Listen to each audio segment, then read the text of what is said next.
Good morning, folks. Greg Silverman here again for CIOs and bow ties.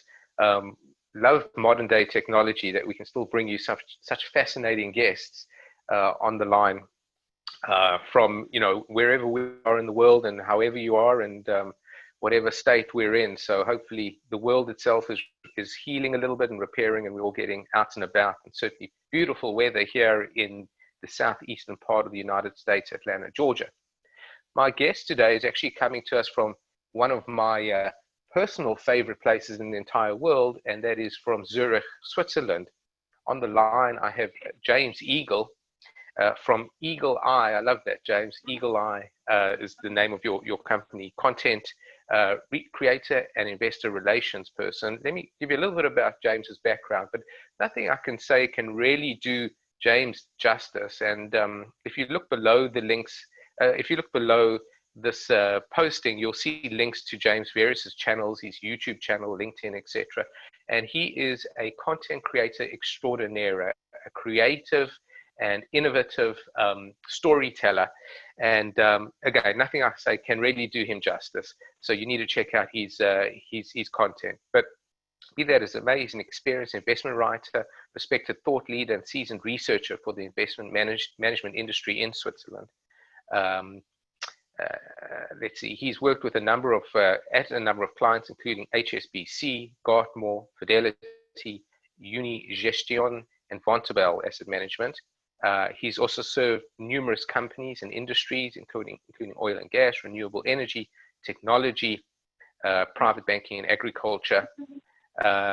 He offers years of experience in creating content for magazines, marketing, literature, websites, social media, and gives companies experience they need. Well, we don't need to say that. He adds a lot of value to companies. So James, thank you for coming on board CIOs and Bow Ties. Let me welcome you. Thank you very much, Greg. Thank you very much for inviting me. It's a pleasure. It's a pleasure. So let's give a bit of context to our audience. Again, everyone's really interested in content in this day and age, and how you're getting out, and how they can get out their message to the greater world. But before we do that, I'm curious about yourself. You're sounds like, well, we've spoken a number of times in the past. So you're an Englishman who's now living in Switzerland, and give us a little bit about your background, if you don't mind, as a start. Yeah, sure. I mean, yes, I am an Englishman. I lived most of my life in London. So I'm originally from London, and I moved over to Switzerland about 6 years ago. And it was quite a seismic shift, to be honest with you, Greg, because it was, I never spoke any other language apart from English. I was very much, a product of my culture, where I'm from. And I got onto a plane with my young family. We landed in Geneva. Everyone was speaking French. I mean, I could speak a bit of French, but not very well. And it was a huge, big culture shock for me when I first arrived here in Switzerland, in the French-speaking part. Of course, now I'm no longer in Geneva. I'm up in Zurich, which is the German-speaking part. And that's what's so fascinating about this country, Switzerland. It's a country that is so small, yet so incredibly diverse. And through that diversity, there are just so many opportunities for anyone who wants to come here and make something of it. And that's exactly how I ended up here. So as you rightly mentioned, I've worked most of my career in the financial services industry, more specifically the asset management industry. And until very recently, I worked in a number of roles for asset managers, and I am a content creator or someone who specializes in financial content. And recently, I've become independent, and I've left the industry to set up my own business. And that's where I am today. Lovely. So a man after my own heart is one who, and I think it speaks to how unstable we both are potentially as characters, but we're liable to put our families onto plane. So why Switzerland? Why the fascination? the places in the world, why relocate your young family there? Well, there's a number of things. I mean, obviously the quality of life is extremely high in Switzerland. It doesn't matter which part of Switzerland you live in. You know, if you're in Zurich, if you're in Geneva, or if you're in the Italian-speaking part, Lugano, the quality of life is very high. Education is very good. It's safe as well. So something that is almost inconceivable in other countries. You know, we let our children walk to school on their own from a kindergarten age, which is unbelievable. There's nowhere in the world that where you could do that with your kids. You know, so when my daughter started kindergarten, she walked to school on her own and walked back for lunch, and you know, that is how safe the country is. And right. It's an incredibly it's an incredibly expensive country, but with that expense, you also get the quality of life. So you don't come here for the money, you come here for the lifestyle. You come here for the mountains, the clean air. You come here to raise your children and give them a quality of life that you probably never had. And at least I didn't have when I lived in South London as a child. Indeed. Okay, so maybe that was a smart move in retrospect. So let's talk financial a little bit vis-a-vis Switzerland. I know it's been a bit of a tough with Switzerland with the private banking side of things, and non-experts. I'm not going to delve into that, but I know certain private banks no longer even do business with the United States.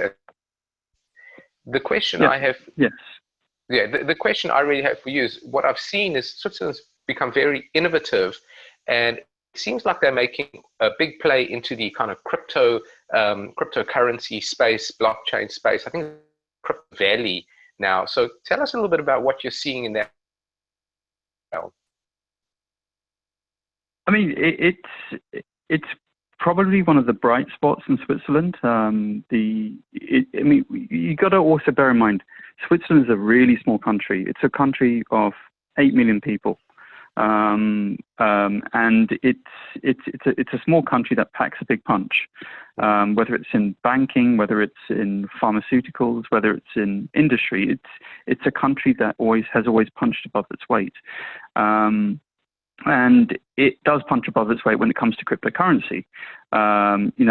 In Switzerland, there are about 750 companies that are now active in blockchain, and that's created over 3,000 jobs, which, from a US perspective, that's small, but from a Swiss perspective, that's quite considerable.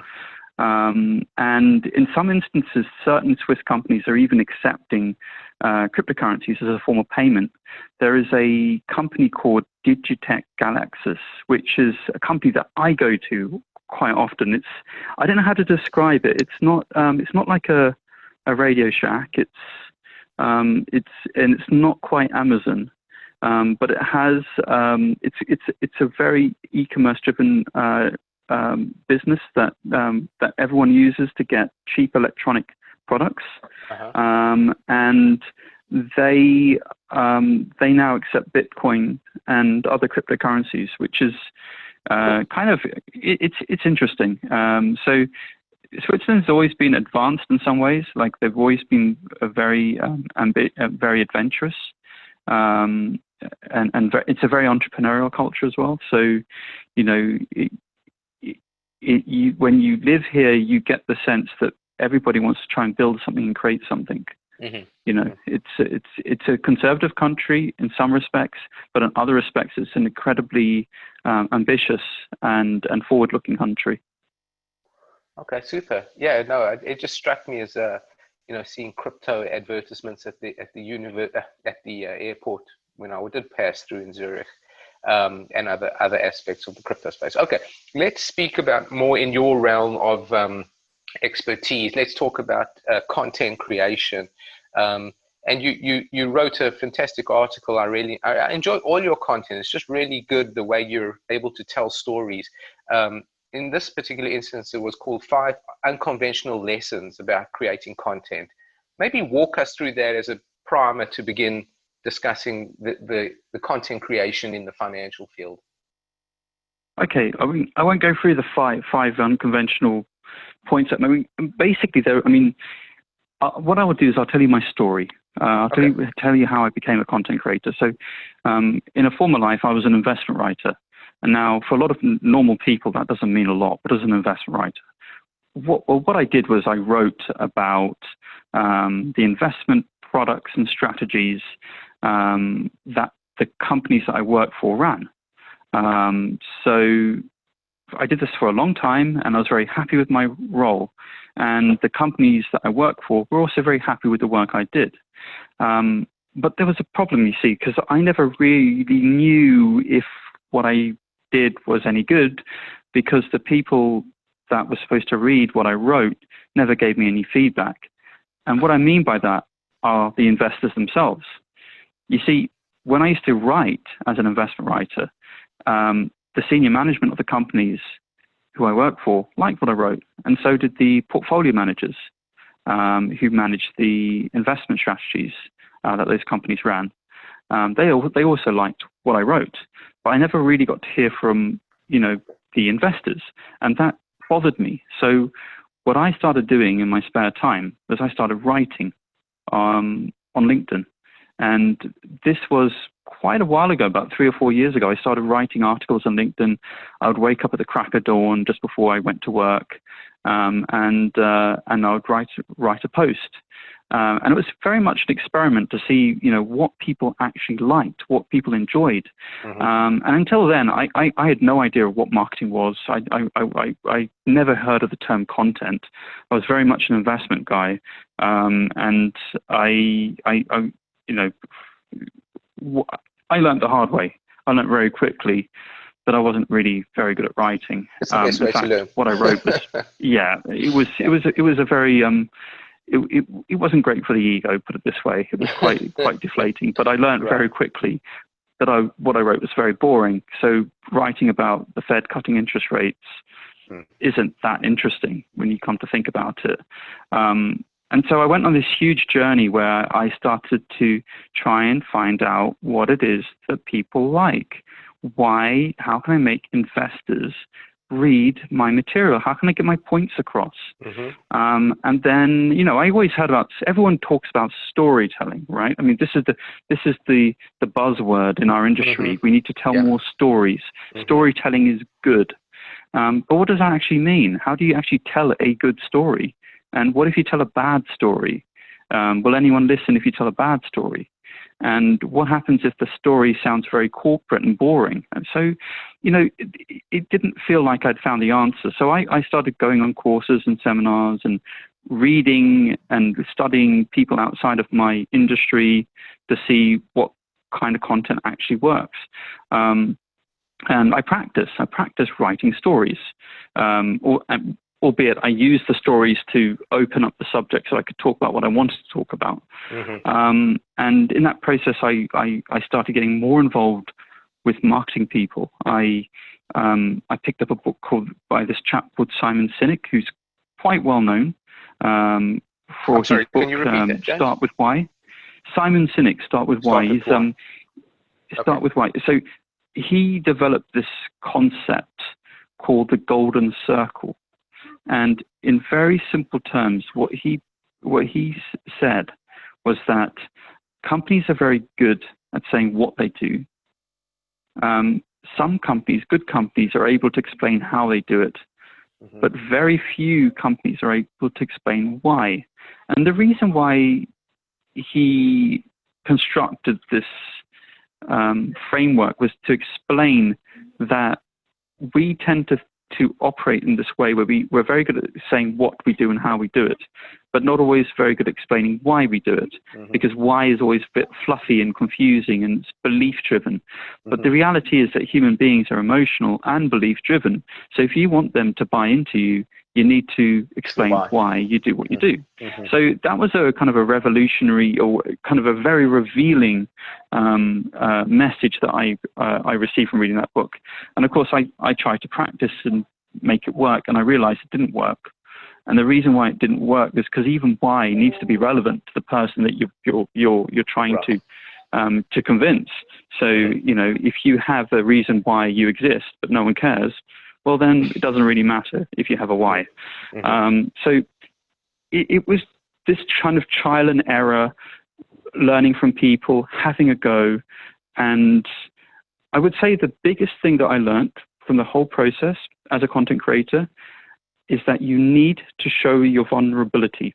Once you're prepared to show your vulnerability and show people who you are in what you write and what you create, then your content just improves leaps and bounds. And just exactly. And if you do that, you automatically explain why you do what you do and why people should care. You suddenly make it relevant. And so going back to the kind of unconventional lessons I learned in LinkedIn, the reason why I wrote that article was because when you go onto Google and you search, how do I make a post go viral? How do I succeed in social media? You get the same content regurgitated again and again, saying how you should write a post, what you should do, blah, blah, blah, blah, blah. And in reality, a lot of it, this conventional wisdom, is actually just wrong. Sometimes it's the things that people least expect that succeed.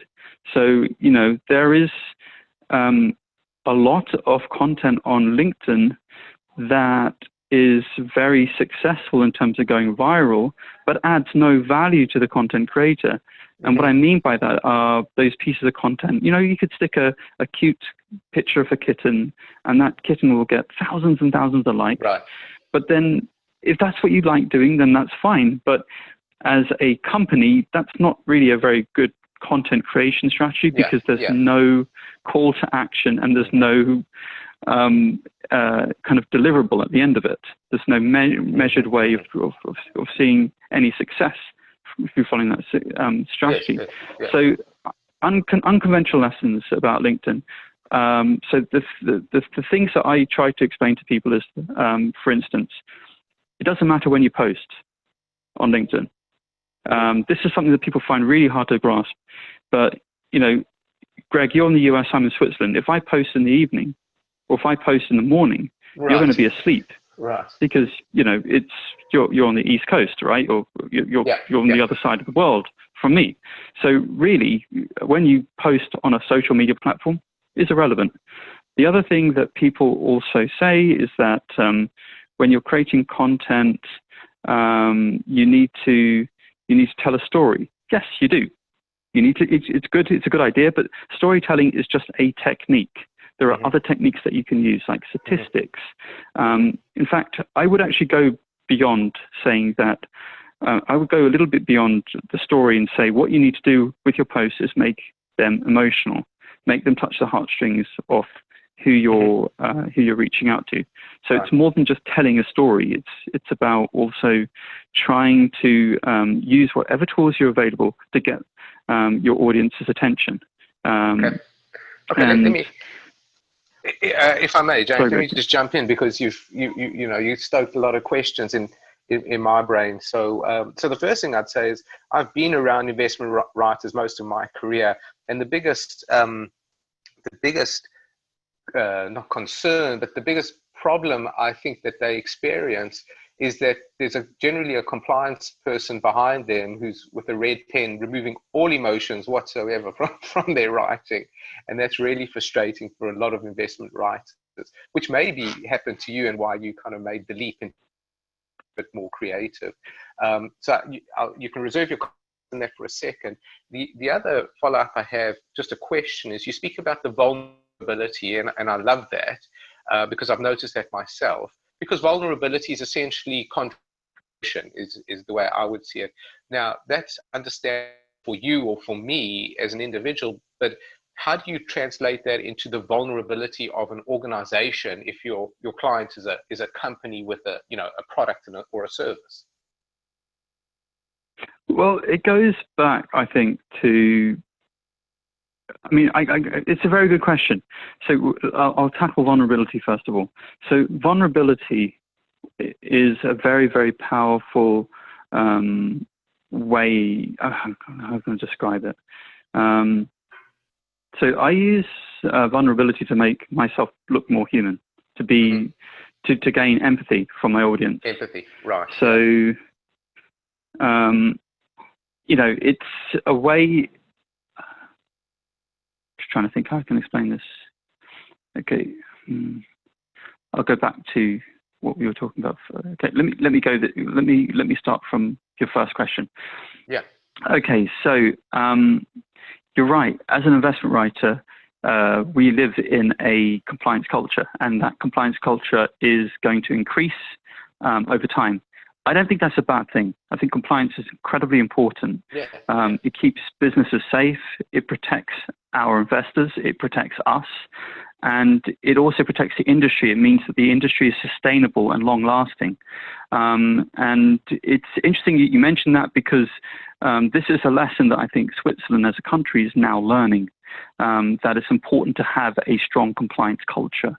And as a result of those lessons, its own private banking industry is going through a rapid transformation process. And you know, it's a very important part of the content creation process. What I would say is that I've never really had an issue with compliance, partly because it really depends on what you're doing. You see, I'm a content creator, a marketer. I'm not trying to hard sell. What I'm trying to do is serve people. I'm trying to help make the investors of the companies that I serve become more intelligent about what they do. Because if they're more intelligent and more knowledgeable about our products, then we're able to better serve them. And also, they're more likely to invest in us. So sometimes, you know, that means just, you know, I'm not a great fan of talking about product, but a lot of my content is not about product. It's about real life things, things that people can relate to.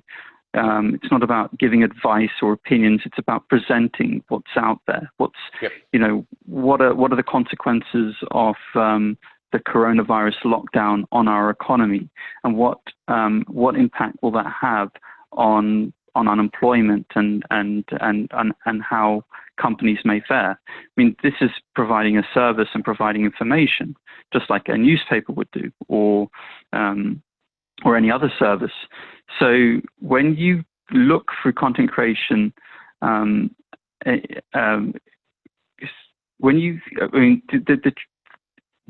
the key to creating good content is to always remember that what you're doing is serving people. You're not serving yourself.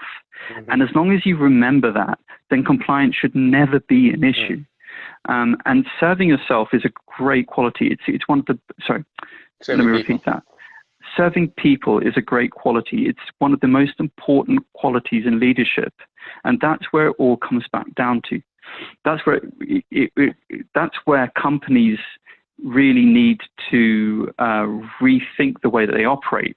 Most companies are led with a management culture and not a leadership culture, because management is something that we teach. We teach students how to complete their MBAs. We teach management skills in companies, but we don't always teach leadership skills. And leadership, one of the most important aspects of leadership is also showing your vulnerability and showing your willingness to put yourself in front of others to protect them. And companies that are able to do that, companies that are able to show their human side and their belief system, and to show their vulnerabilities, are more likely to win the empathy and love and affection of the customers they serve. Yeah, got it, James. And perfect. So let me cut you off, because we're starting to get to the good part here, and I want to take a short break, and when we get back, I'm going to delve into a little bit, make this a bit more specific as to how you, if you're in the asset management space, private equity space, private banking space, how you should start thinking about your social media content creation presence. And James is going to help talk us through that. So hang with us. We'll be right back.